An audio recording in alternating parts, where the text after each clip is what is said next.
जय श्रीराम सांग मैंने आपण मैंने सब केमी अच्छा मुझे आशा करुच्ची आपण मैंने सब भले थे। आसतु आज आम ओडिया रेसिपी देखा माछ मसला जे कि माछ कालिया। वीडियोटी स्टार्ट करने पूर्व आपण मैंने जदि मो चैनल नुआ अटन लाइक शेयर सब्सक्राइब कर दिखाँ। आम ये वीडियोटी स्टार्ट करुचे। ये मुझे 20 किलो पियाज चोपा छड़ाई नहीं काटी नहीं मसला बसैयापाई। अदा को मु काटी नहीं रसुण को भलसे बाड़े नहीं पाछुड़ी नहीं। आम एक कड़े बसई नवा मसला बसैयापाई। कड़े देहरे आम 4 लिटर सोरिष तेल को दे दौचे। तेल को गरम होगापाई आम 2 मिनिट छाड़ीदबा। देखंतु एठी आमर तेल गरम हो आसलानी। बर्तमान आम तेल देहरे किसी गोटा गरम मसला पकई नबा। बड़ अलैच तेजपत्र गुजराती डालचीनी। बर्तमान आम कड़े रे पियाज को पकई नबा। पियाज ब्राउन कलर हवा जाए ताकू आम भलसे कषि नबा। भोजीर एमती नुआ नुआ रेसिपी वीडियो देखापी मो चैनल को जदि सब्सक्राइब करना सब्सक्राइब कर रखु। पाखरे थिबा बेल आइकन को दबाई दिंतु। देखंतु एठी मु किभाबे पियाज को भाजी नउछि कड़ाई देहरे।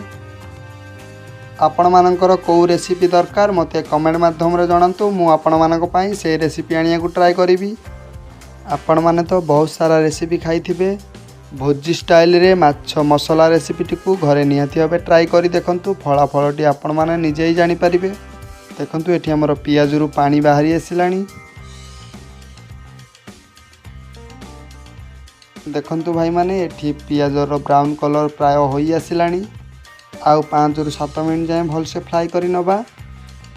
आपण मानकु जदि मो वीडियोटी भलो लागुथाय गोटिए लाइक कर दियंतु। बहुत सारा शेयर कर दियंतु मो वीडियो को।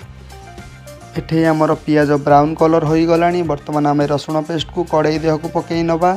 पूर्व आम रसुण को ग्राइंडिंग करी रखी नहीं। रसुण को आम कड़ाई देहरे 20 रु 25 मिनिट जाए भलसे कषि नबा। जे कि रसुणर कंचालिया स्मेल थाई कटिजा जाए भलसे कषि नबा।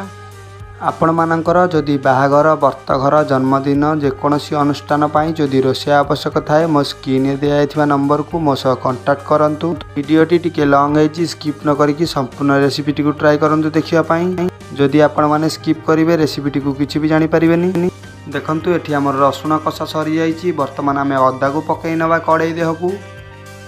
अदा को आमे कड़ाई रे 15 मिनिट जाए कषि नबा भलसे। मु 80 केजी माछ पाई मसला बनाऊँगी। आपण मानकु मो वीडियोटी केमिति लागुछि कमेंट रे मतामत जणांतु।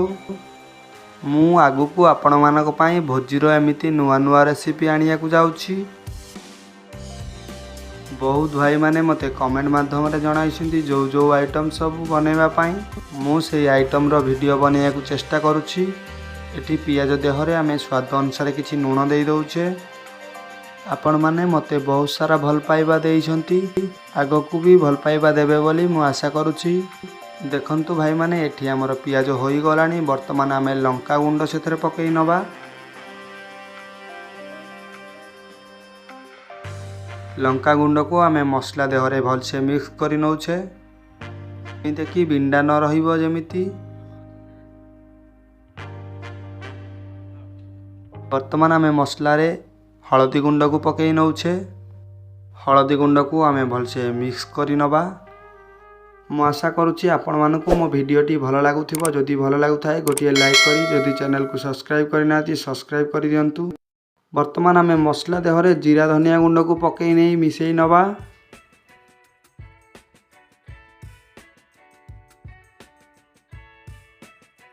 वर्तमान आमे मसला देहरे काश्मीरी चिली 100 ग्राम देई भलसे मिक्स करी नबा।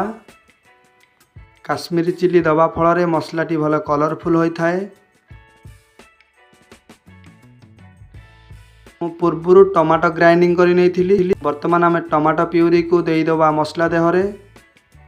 आपण माने जदि 10 जन पाई माछ मसला बनाउछंती 1.5 केजी माछ लागिबो। 400 ग्राम पियाज लागिबो। 150 ग्राम रसुण 150 ग्राम अदा लागिबो। वर्तमान एठी हमर माछ आसी जाईछि। माछ को आमे पानी देई भलसे धोई नबा। देखंतु एठी हमर माछ धुआ चलछि।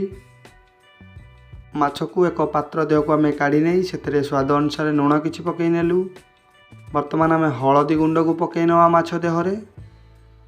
हळदी गुंड दवा फल माछर आइसिणिया स्मेल टी कटि थाए। वर्तमान आमे माछ देहरे किछि बेसन को पकई नबा। बेसन देकी जदि माछ आपण माने छाणुछंती माछटी भांगी न थाए। वर्तमान आमे माछ को गोळेई नबा। वर्तमान मु एठी तेल कड़ाई बसई नेछि। तेल हमर गरम होई गलानी माछ छाणिबा पई। वर्तमान आमे कड़ाई देहकू माछ को पकई नेछे।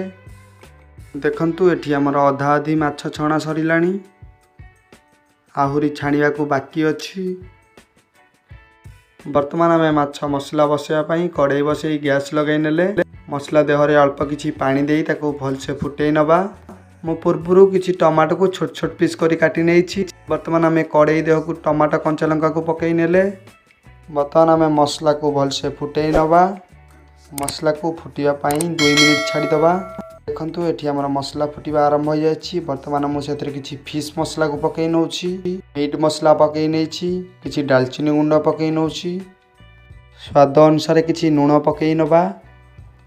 कौन कौन माछ मसला पे लगी डिस्क्रिप्शन को जानतु केते मात्रा लगी सेठी मु आपण मानक पई लिखि देछि। आपण मानकर किछि डाउट जदि थाए मो इंस्टाग्राम चैनल को जाई मते सेतरे मेसेज करंतु मु आपण मानकर रिप्लाई देबी। मु एक परात थाली रे माछ को सजेई नेई सेतरे माछ ग्रेवी को पकई नउछि। गैस चूल्हा रे एक तावा रखी सेतरे मु माछ को रखी नेछि। वर्तमान माछ देहरे मु ग्रेवी को देई देउछि। गैस रो फ्लेम को लगे दिया जाइछि। देखंतु भाई माने एठी माछ मसला रेसिपीटी प्रस्तुत चलछि। किछि धनिया पत्र को माछ देह पकई नउछि। आपण मानकु रेसिपीटी मोर केमिति लागिला कमेंट माध्यम रे जणांतु। दुईटी थाली पूर्वरु मु बनेई रखी नेइथिली। किछि माछ भी अछि बनेया पई। रहउछि भाई माने आउ एक रेसिपी आपण मानक पई मु बहुत जल्दी आनिया को जाउछि। जय श्री राम।